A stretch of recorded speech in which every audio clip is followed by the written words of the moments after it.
All right. I love playing in Vegas. I love being here.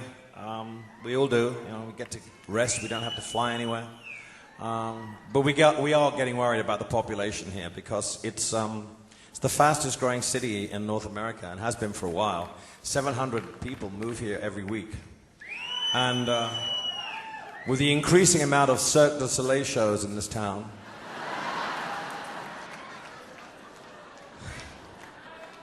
$695 of those people are acrobats, contortionists, and midgets. There's even going to be a Jewish Cirque du Soleil called Cirque de Oive, which will not be open on Saturdays. But no, it is a terrible concern. In 20 years' time, when they breed, and all these teenagers will be somersaulting up the strip, you won't be able to walk anywhere in this town for acrobats, I tell you. So, here's to Cirque du Soleil, and here's to my band. Here's to one of the best bands you'll ever hear.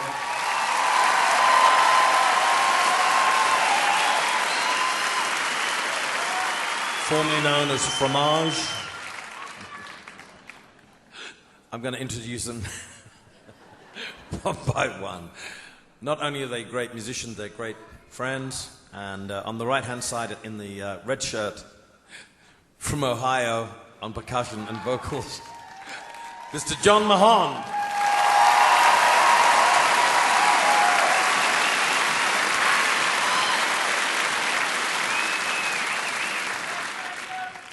On the opposite side, keyboard and orchestral wizard who won a Grammy for arranging the musical Aida, Mr. Guy Babylon.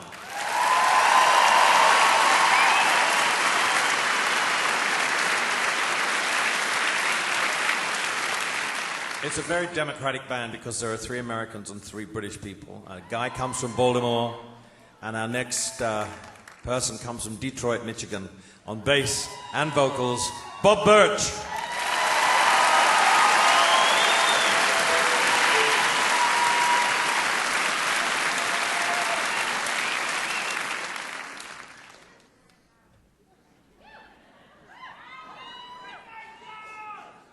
Look at the size of that.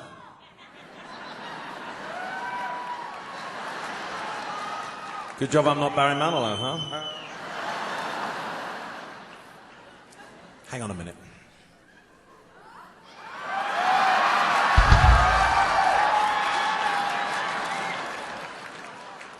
I shall do that tomorrow afternoon. When I first came to America, I had a 3-piece band with the late, great Dee Murray on bass guitar and vocals, and this guy on drums and vocals, and he's still playing better than ever and singing better than ever. Originally from England, now living in Los Angeles, on drums and vocals, Nigel Olsson.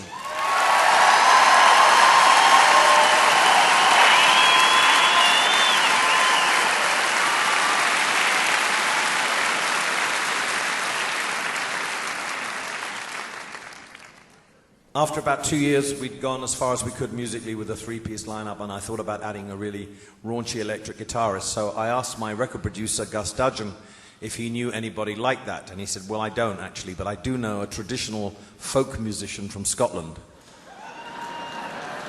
Which didn't exactly fill me with joy. And I said, listen, I do not want to be Jethro Tull. But Davey was playing in a band called Magna Carta, who were quite well known, and before that he was in a Scottish band called the Smart Fellas, and they played every kind of unknown reel known to man.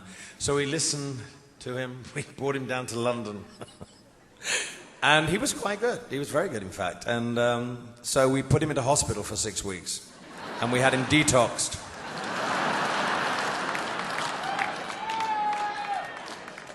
And we sawed off his kilt, and we plugged him into an amplifier for the first time on the Honky Chateau album, gave him an electric guitar, and he never looked back. So, originally from Edinburgh, now living in Los Angeles, like all the band, on guitars and vocals, Davy Johnston.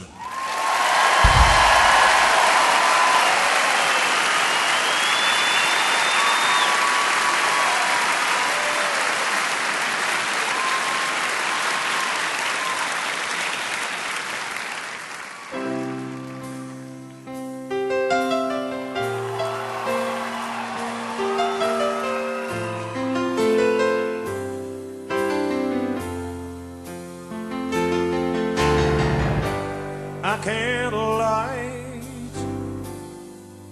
no more of your darkness.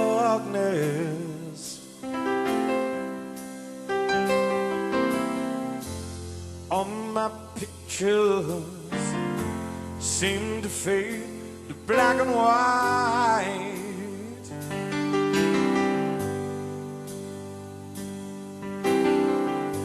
I'm growing tired, and time stands still before me.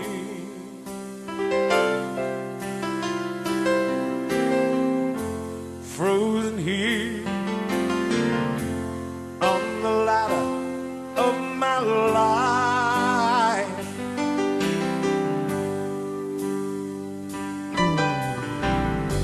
It's too late to save myself from falling.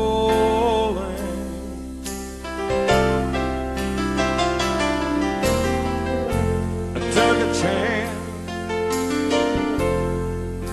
I changed your life.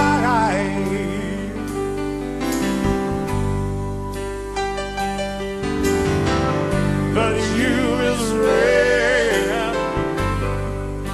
the minute when I met you.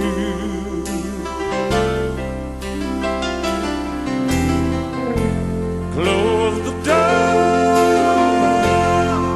and let me blinded by the light. Don't let the sun go down on me. All I said to myself, so if someone else I see, I jumped the ladder, fragment of your life. You wander free,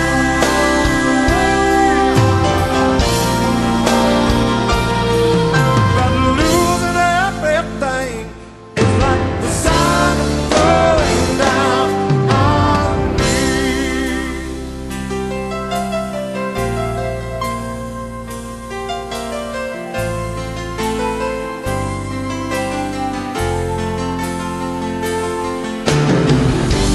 I can't find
much.